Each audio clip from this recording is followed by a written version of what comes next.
First, you have some time to look at questions 1 to 5.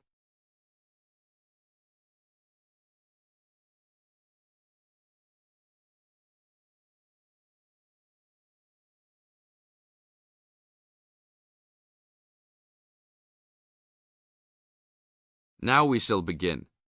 You should answer the questions as you listen, because you will never hear the recording a second time.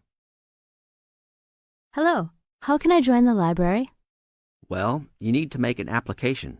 Would you like to do it now? Yes, if I can. One moment and I'll get the form. Now, I just need to ask you a few questions before you sign at the bottom. Okay. Your full name, please. Angela Mary Price. Price? Yes, that's right. Okay, and your address? Apartment 3, 86 Bridge Street, Pimlico. Bridge Street. That's just near here, isn't it? Yes, not very far. Good. So the postcode must be 2065, right? Yes, that's right.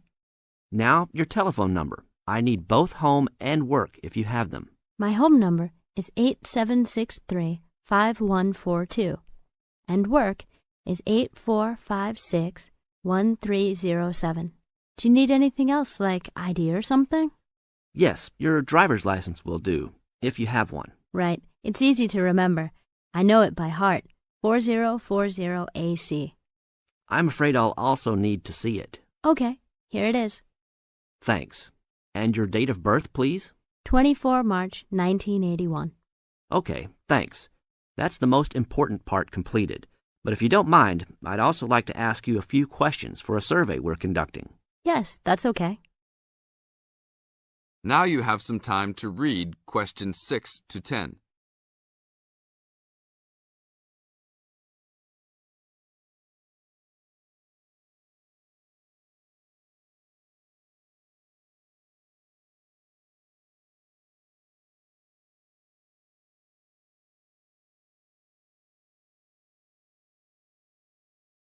As the conversation continues, answer questions 6 to 10. What kind of books do you like to read? Here's a list to look at. Oh, it varies from time to time, but I always like to relax and learn about other countries I might visit one day. I don't like anything too heavy or serious, unless it's about animals or the environment. I'm not really into sport very much. Anything else? Well, I do like entertaining at home. You know, dinner parties. So I suppose you'll have something for me in that line. The pictures in those books always make me hungry, although they never seem to turn out exactly as they look in the books. Fine. I think that's all I need now, except I need you to sign here on the application form. Oh, and I almost forgot. The membership fee is $20, which is refundable if you no longer stay a member. There you are. Do I sign at the bottom here? Yes, that's right. You can borrow books now if you wish, although your membership card won't be ready until next week. So if you want to borrow today, you can pick up your card when you return your first books. That's if you want to take some now. I think I will, but I'll have a look around first. Okay, take your time. That is the end of part 1. You now have half a minute to check your answers.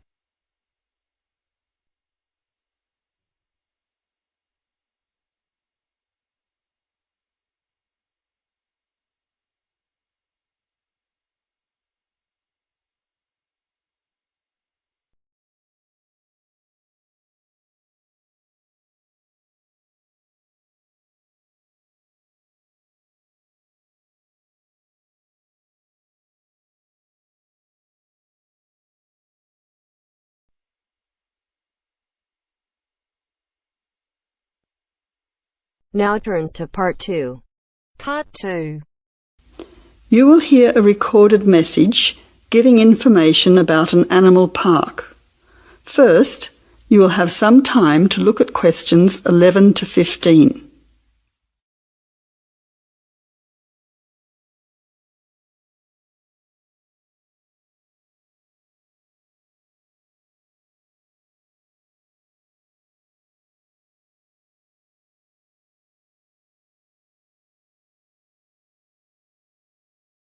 Now listen carefully to the first part of the message and answer questions 11 to 15. Welcome to the Australian Wildlife Park Information Line. The Australian Wildlife Park is very proudly owned and operated by an Australian family, John and Amanda Brooks, who operate the Australian Wildlife Park with their children, David and Sandra. The family doesn't receive any government assistance. It's solely funded by tourists visiting the park. Thank you for your support and assistance. When the Brooks family purchased the Australian Wildlife Park in 1987, the park housed a small collection of animals and birds on a modest 5-acre or 2-hectare property. A few years later, the park doubled in size when the family purchased the adjoining property. Also, the collection of animals started to boom. In May 2003, the family designed and built a new park in the public open space, once again more than doubling in size. The park now features about 200 species with more than 2,000 head of animals, birds and reptiles. Regarding the entry fee, adults pay $23, children aged 3 to 14 pay $10, age pensioners are $17, and students are $16. One of the great things about the Australian Wildlife Park is that all of the attractions are included in the entry fee. No extra money is needed around the park, so make the most of your experience. All shows, talks, photo opportunities and animal food are included in your entry fee. In addition, the Australian Wildlife Park is open every day of the year from 9 a.m. to 5:30 p.m, except Christmas Day, 25th of December. Before the final part of the message, you now have 20 seconds to look at questions 16 to 20.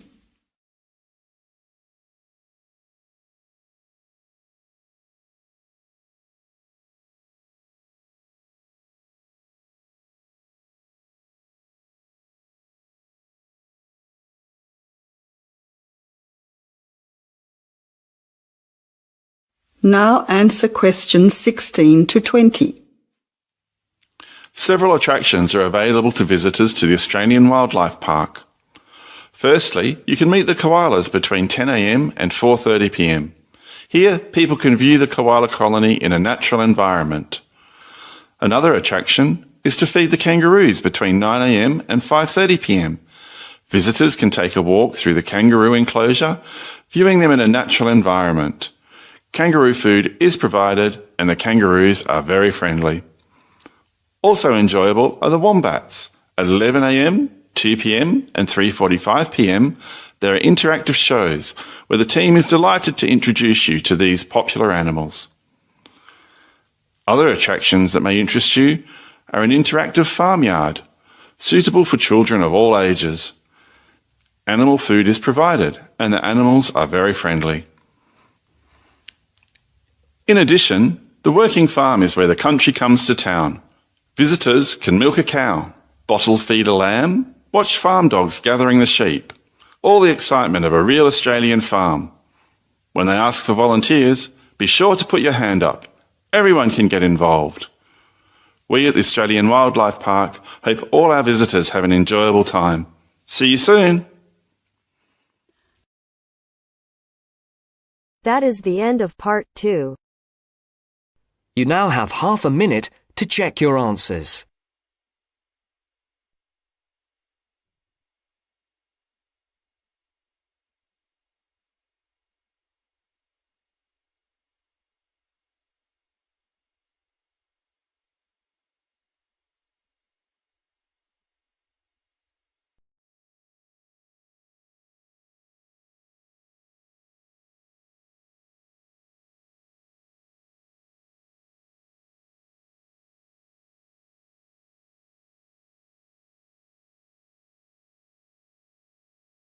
Now turns to part 3. Part 3. You'll hear 2 university students discussing a social science lecture they attended. First, you have some time to look at questions 21 to 24.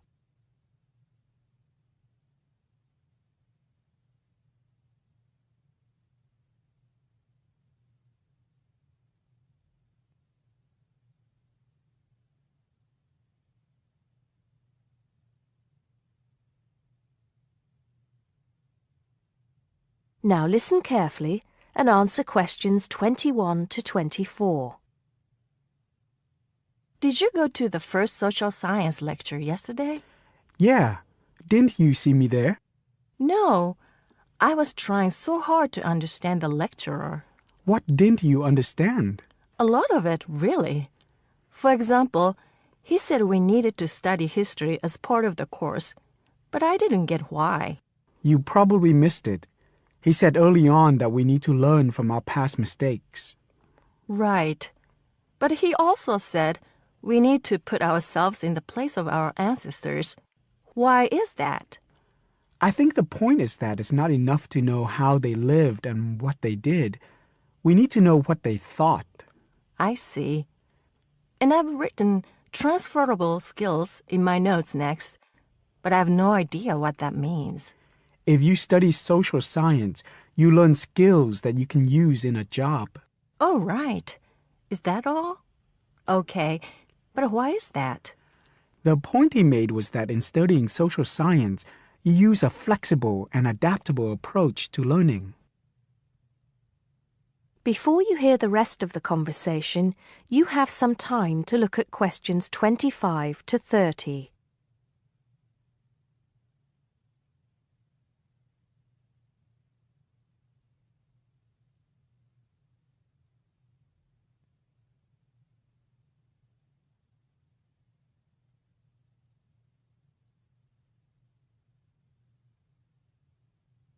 Now listen and answer questions 25 to 30.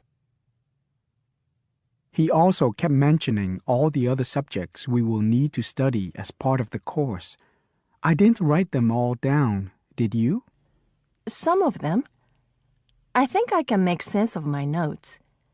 The first one was anthropology, which he said would cover prehistory and archaeology as well. Okay. Then there's economics. I wrote down that this was not meant to mean that we will spend all our time looking at economic theory, but more that we need to see how humans behave. That's good. I don't think I could handle economic theory. He said something about education too, didn't he? Yeah. He said we'll be looking at how cultural information is handed down from one generation to the next through teaching children. He said we'd be focusing on geography too, but I can't really remember which aspects. Can you? I noted it down, I think.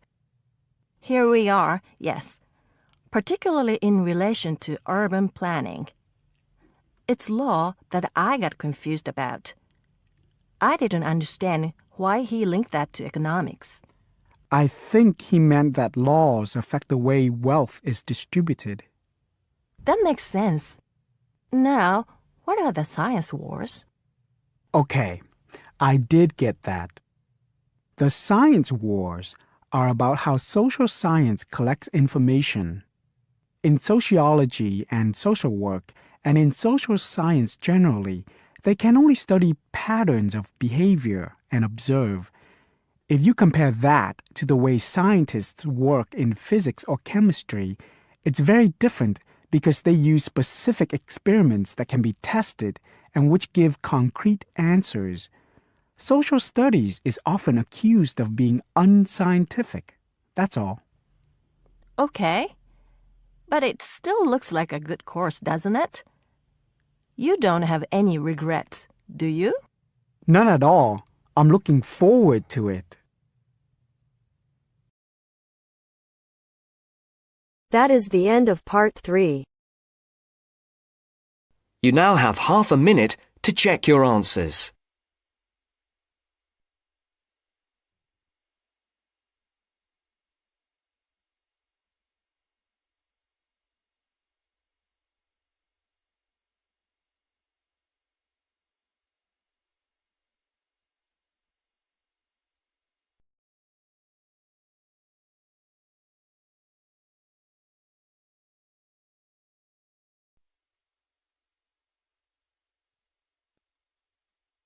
Now turns to part 4.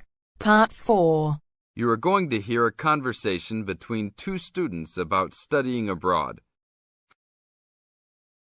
First, you have some time to look at questions 31 to 40.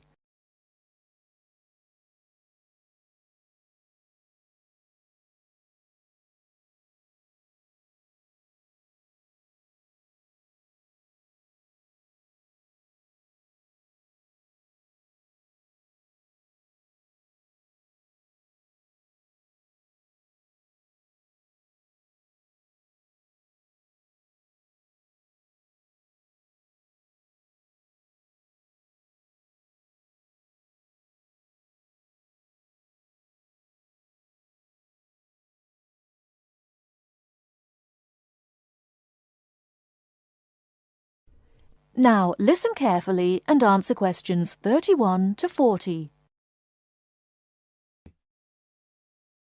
Hey Mary, how's school going? Haven't seen you in a while. What have you been up to? John, good to see you again. I've been really busy the last couple of weeks. I'm applying to study abroad next year. Really? So am I. I think it will be a great experience to be able to study in another country. What country do you want to go to?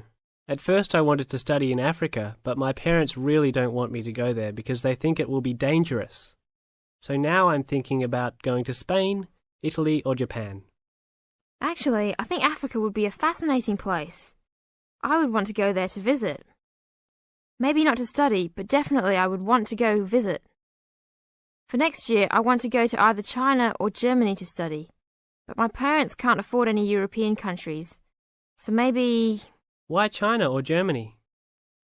Well, I want to go to China because I think it's a really interesting country with a long history.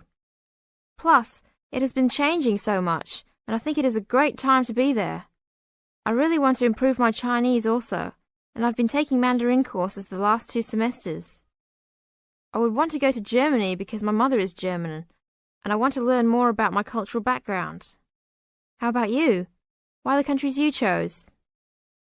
Well, I want to go to a Spanish-speaking country. I took Spanish in high school, so I figure if I go to a Spanish-speaking country, I'll be better off knowing some of the language already. But I have already been to Mexico many times, and South American countries don't have classes for my major, except for Brazil, but they mostly speak Portuguese there. I would want to go to Italy because I want to do a study about ancient Roman civilization.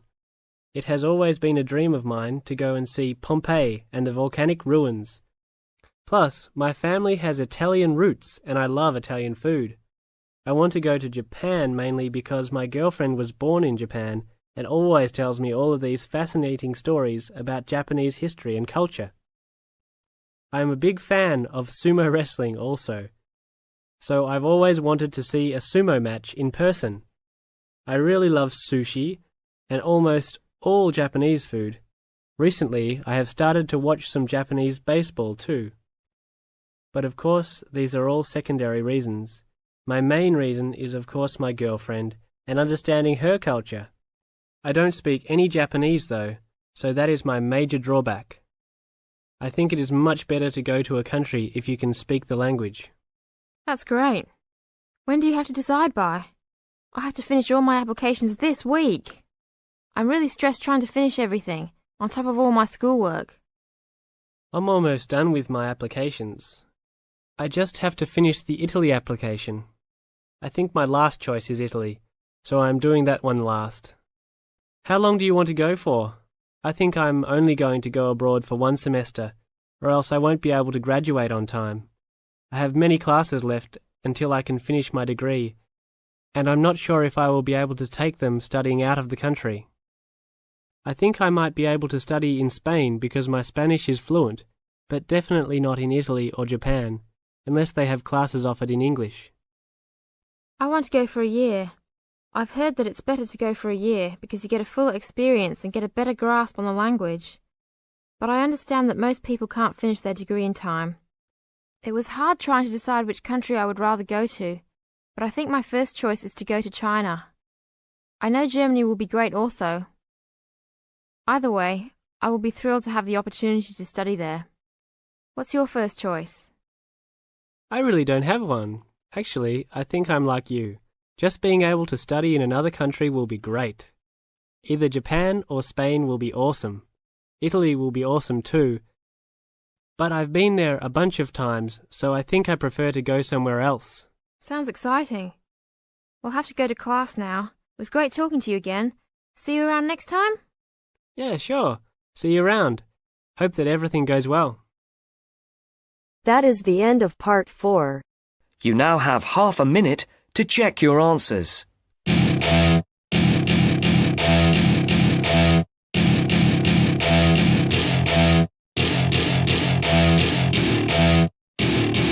Welcome to my party, we're just getting started. A life is a dream or a nightmare scarring. Hand me a drink cause I think I'm going all in. Get me a shrink who can catch me when I'm falling. Cover up my scars, flip the handlebars. Crashing in my car, wake up in a bar. I'll be a superstar, just on my avatar. This world is so bizarre, empty out the reservoir. Yeah, I'm taking 6 shots, yeah, straight to the face. And I wanna get lost, I'm sick of this place. Don't know how to stop when I'm feeling this way. So I'm taking 6 shots till I'm feeling okay.